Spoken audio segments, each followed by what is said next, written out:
New tonight at 6, if you drive through busy Pascagoula roads like Market Street and Ingalls Avenue, you may have noticed new cameras installed at intersections. Some of you have asked what the purpose of these new cameras are. So Noah Noble is speaking with the city's mayor about that, and he brings us this latest report.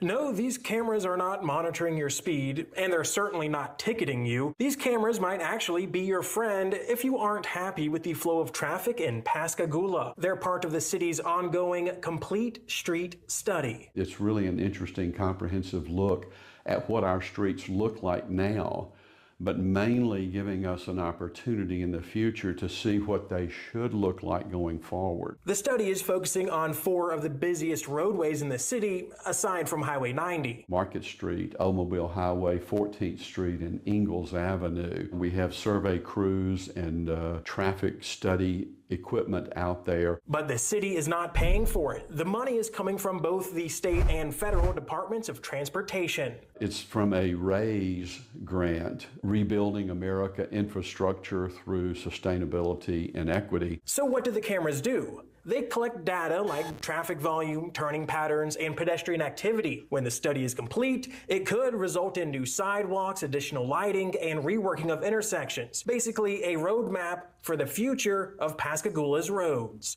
I'm Noah Noble for WLOX News Now.